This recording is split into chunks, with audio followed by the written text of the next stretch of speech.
पहलगांव हमला ऑपरेशन सिंदूर पर्वे रेश धीरे धीरे हालका होच्छे আর তার সঙ্গে পাল্লা দিয়ে বাড়ছে কেন্দ্রীয় সরকার বিরোধীদের মত পার্থক্য। এর আগে সংসদের বিশেষ অধিবেশন ডাকার জন্য কেন্দ্রীয় সরকারকে চিঠি দিয়েছিলেন রাহুল গান্ধী, মল্লিকার্জুন খাড়গে। এবার মমতা বন্দ্যোপাধ্যায়ও একই দাবি তুললেন। শুক্রবার মমতা বন্দ্যোপাধ্যায় সমাজ মাধ্যমে পোস্ট করে লেখেন, দেশের স্বার্থে তৃণমূল কংগ্রেস সবসময় কেন্দ্রীয় সরকারের পাশে রয়েছে। সর্বদলীয় প্রতিনিধি দল এই মুহূর্তে সফরে রয়েছে। তারা ফিরে আসার পর সংসদের বিশেষ অধিবেশন ডাকা হোক। অন্যেরা জানার আগে সাংসদদের গোটা পরিস্থিতি জানার অধিকার রয়েছে। ওদিকে ফের বিরোধী দলনেতা রাহুল গান্ধীর তোপের মুখে বিদেশমন্ত্রী এস জয়শঙ্কর। সরাসরি বিদেশমন্ত্রীর নাম করেননি কংগ্রেস নেতা। তিনি প্রশ্ন তুলেছেন, কেন হাইফেন দিয়ে ভারত পাকিস্তানকে একসঙ্গে জোড়া হলো। রাহুলের দ্বিতীয় প্রশ্ন, পাকিস্তানের নিন্দায় কেন ভারতের সঙ্গে কণ্ঠ মেলালো না অন্য কোনো দেশ। তৃতীয় প্রশ্ন, ভারত পাকিস্তানের বিষয়ে ট্রাম্পকে মধ্যস্থতা করতে কে বলেছিল। এর আগেও রাহুলের প্রশ্নের মুখে পড়েছেন বিদেশমন্ত্রী। রাহুলের তীব্র সমালোচনা বিজেপি শিবিরের।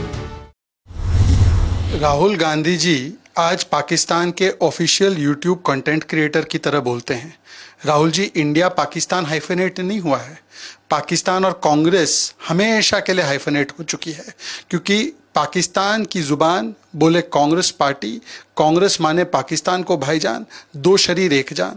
बताइए, पाकिस्तान भी डिल्यूजन में है कि उनके यहाँ कुछ हुआ नहीं, और वही भाषा खड़गे जी बोलते हैं कि छुटपुट हुआ, वही भाषा गुलाम मीर बोलते हैं कि थोड़ी सी एक्टिविटी हुई, वही भाषा विजय वड़त्तीवार जी बोलते हैं, वही भाषा जयराम बोलते हैं कि जो हम डिप्लोमेटिक स्ट्राइक कर रहे हैं वो नहीं करना चाहिए, ये PR एक्सरसाइज है।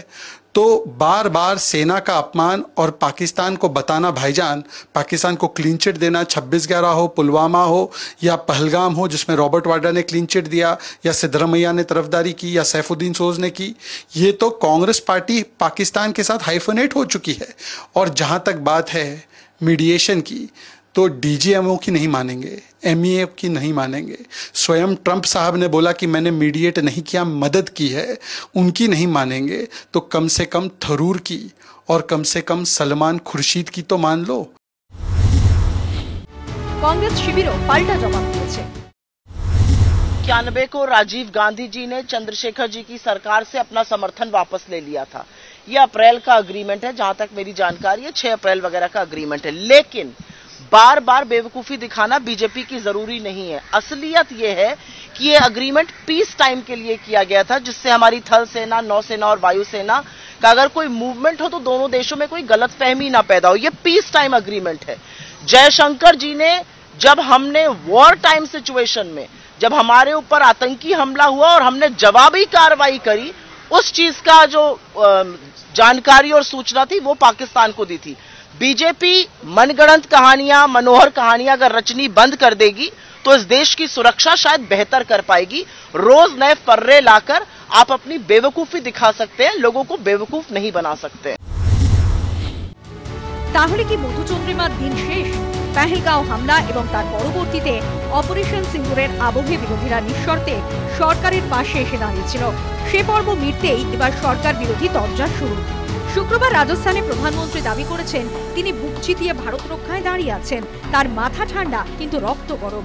অনেকেই মনে করছেন পাকিস্তানকে প্রত্যাঘাতের ঘটনার আড়ালে নরেন্দ্র মোদী নিজেরই কৃতিত্বের প্রচার করেছেন।